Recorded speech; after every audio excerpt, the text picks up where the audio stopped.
Hello, we are reacting to World War II. Wait, yeah, I'm should have time. May we begin the World War One, oversimplified Part One.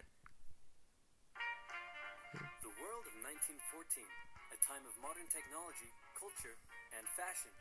Truly the height of civilization. Yep. Let's have a war. Everyone knew a big war was coming. France wanted some stuff back that Germany had taken from it. Germany wanted to take more of everyone's stuff, and they were building a big sexy navy that was making the British uncomfortable. These two empires thought they were really cool, but lots of different people who lived there didn't think it was so cool. And some of them had even been declaring independence with help from Russia. Everyone was talking about each other behind each other's backs, throwing the fact that military technology had come a long way since the last major war, and suddenly everyone was pretty eager to beat each other up. In this area of Austria-Hungary lived some Serbs and Bosnians who hated living in Austria-Hungary. So the Austro-Hungarian Archduke Franz Ferdinand goes there for a nice drive in an open-top car with his car's route published in advance. And that went just about as well as you'd expect. Some assassins were waiting for him along the way and threw bombs at his car. But they missed and blew up some officers behind him instead. So the Archduke goes into hiding, leaves Sarajevo, and the whole war never happens. Except no, the Archduke doesn't leave, but instead goes back out in the open-top car to visit the injured officer. Yeah, that was so cool. I'm not sure that would actually sub World War One. Maybe, I don't know. I should do. Maybe I do a lot of stuff. The driver takes a wrong turn and by sheer coincidence gets stuck beside one of the failed assassins, who shoots him. Austria-Hungary is understandably pissed about all this, and they think the Serbian government had something to do with it, which they might have. So they go to their ally Germany and say, "Hey Germany, we're going to declare war on Serbia," and Germany is all for that. So Austria-Hungary send a big list of impossible demands to Serbia, and when Serbia refuses, they declare war. Austria-Hungary and Germany are friends. And Serbia is protected by Russia, who's friends with France, so they all declare war on each other. Montenegro joins in too. What? France and Britain also have a kind of alliance. So when France says, "Hey Britain, you got my back?" Britain is like, maybe. And then they decide to stay out of it, which is great for Germany, because Germany has a plan. They know that Russia is so big and clumsy that it will take them a while to get ready for war. So with this guy in charge, Germany will send all its troops into France at lightning speed while Russia's getting ready, defeat France, then move all the troops to Russia and defeat Russia, and then we all speak German and eat Pfefferpottast every day. Just one problem. France has loads of forts and defenses along its German border, and Germany can't waste any time fighting them, so Germany decides to go around them, through Belgium.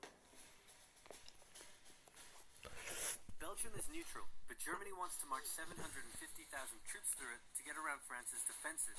They're hoping Belgium will just kind of sit down and shut up, but they don't. They fight back.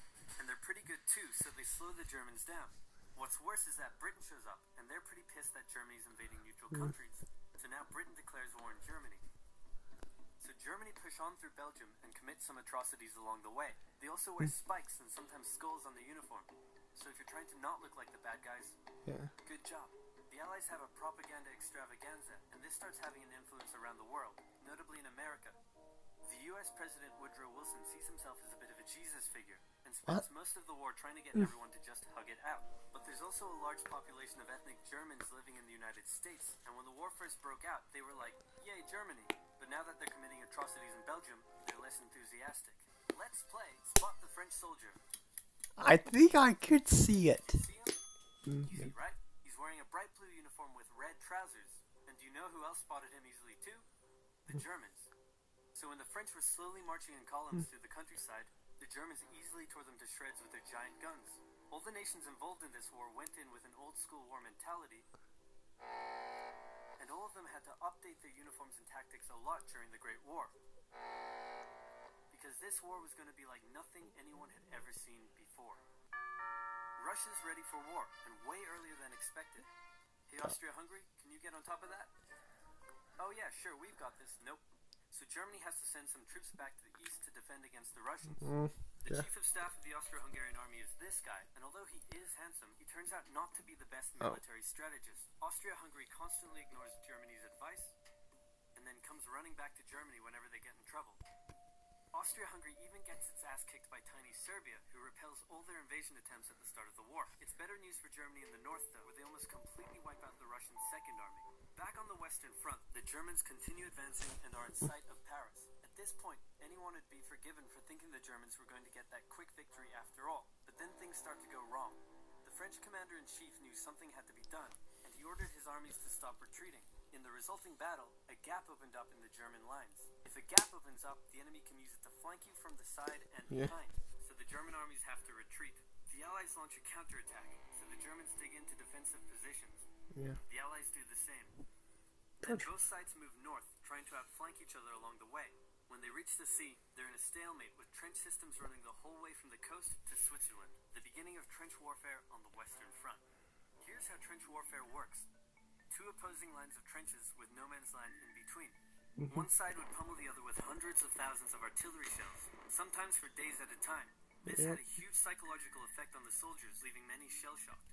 Then, the attacking troops would leave their trenches and rush across no man's land, a muddy wet mass of shell craters and barbed wire. The defending trench would unleash machine gun fire on the attackers, inflicting thousands of casualties. The attackers would send wave after wave until either they gave up or the opposing trench was finally overrun. There would be months of fighting and the deaths of thousands in order to gain a few meters or kilometers of land. Living in the trenches was hard work too. Corpses, mud that could swallow you whole, pools of poisonous water, rats, disease, the smell. It's insane that millions of soldiers put up with these conditions and commanders ordered them to do so for years. Yes.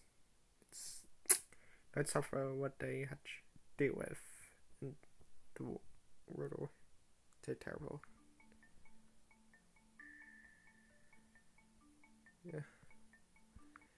Yeah, thank you for watching. Please like and subscribe. Goodbye.